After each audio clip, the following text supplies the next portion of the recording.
All right. Good day. This is Professor Resnick again, and I want to introduce you all to Marx's famous book, Capital. So let me begin in the first volume of Capital, which I've asked you to read.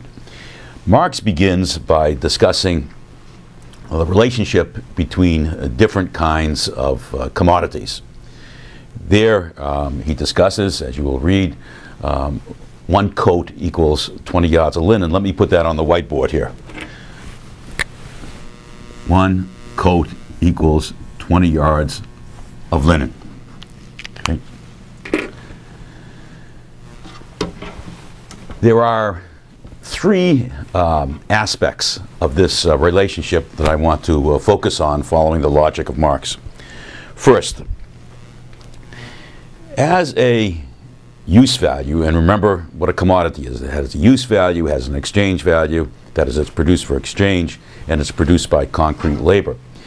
As a use value, each of these commodities has a unique characteristic, a unique qualitative characteristic associated with it, which is of importance to the buyer. So the linen has linenness. I'm not sure exactly what that is. The coat has coatness. That's a relationship between the buyer and a commodity. So it's something unique. It's something that gives pleasure, satisfaction, whatever words you want, to the buyer of the commodity. In other words, there's a demand for that commodity. It has a use value to the buyer. Now, let me put another one on to make this clear.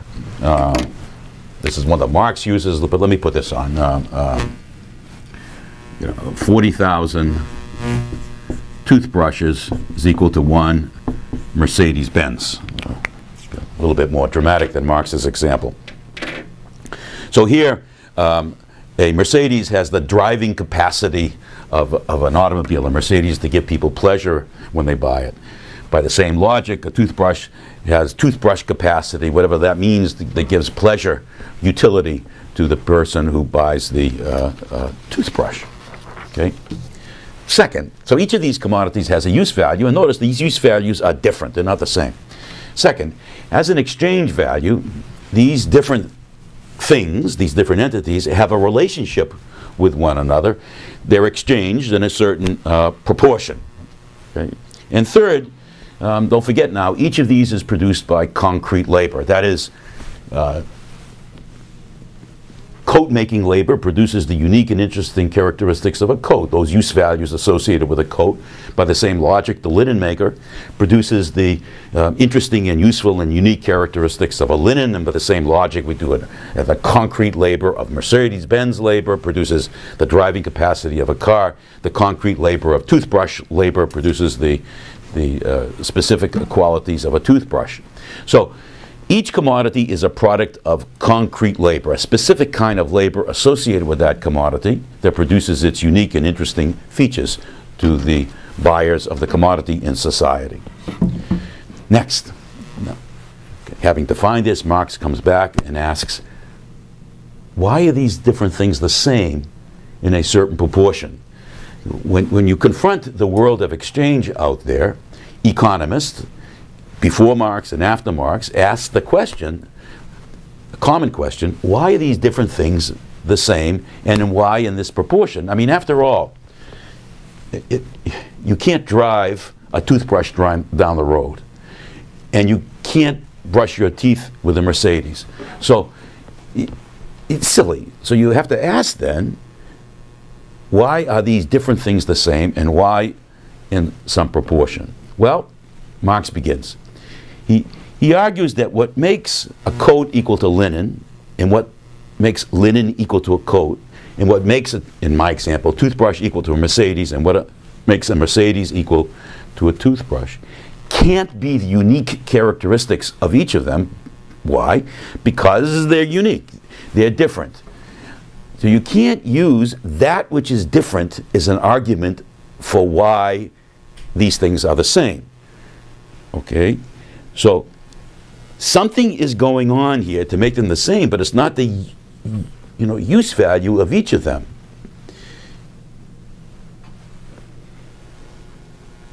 Marx makes an argument that you can't see, you can't conceive of why these different things are the same by looking at the equation, by thinking about the equation itself. In other words, that which is making them the same is not present in this.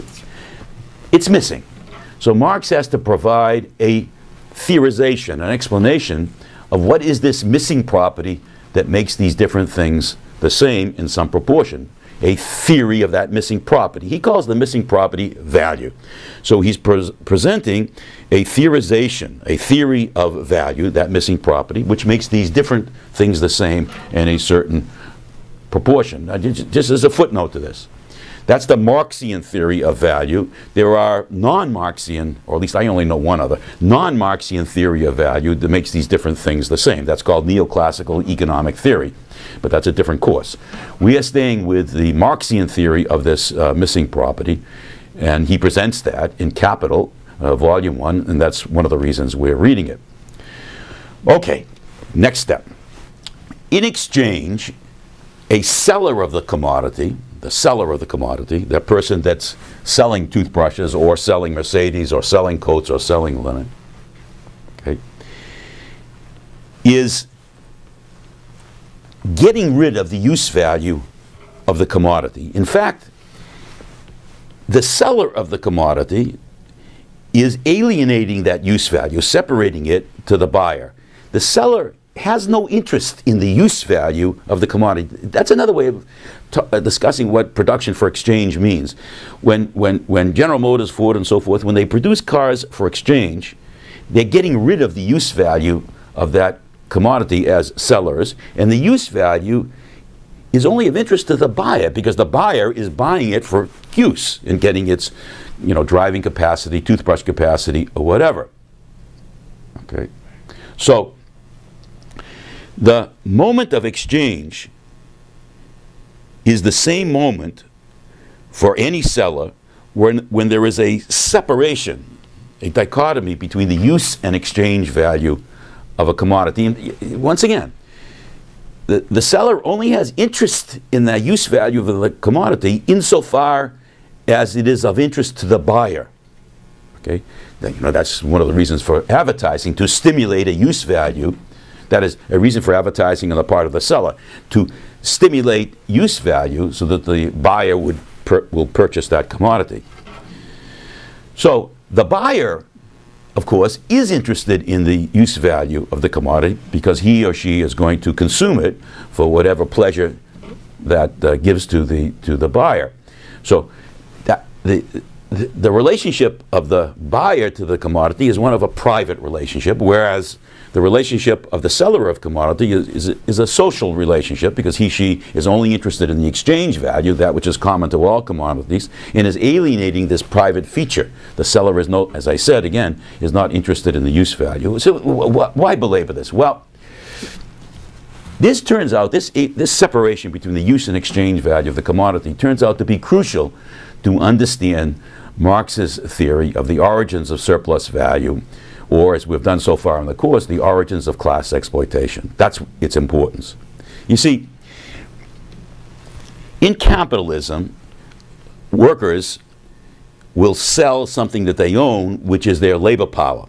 So labor power, which means the capacity of a person to work, the power of a person to work, to use up her muscle and brain tissue in the job, the capacity to sell that to a buyer, to a capitalist.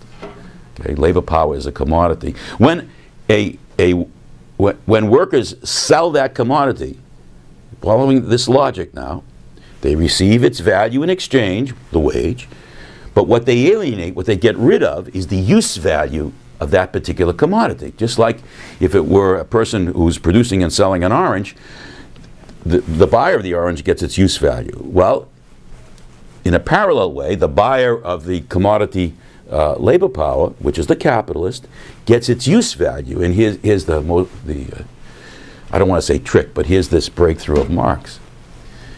The use value of labor power, that singular commodity, the use value of labor power, has the potential to create more value in production for the buyer than it costs the buyer in exchange in the market.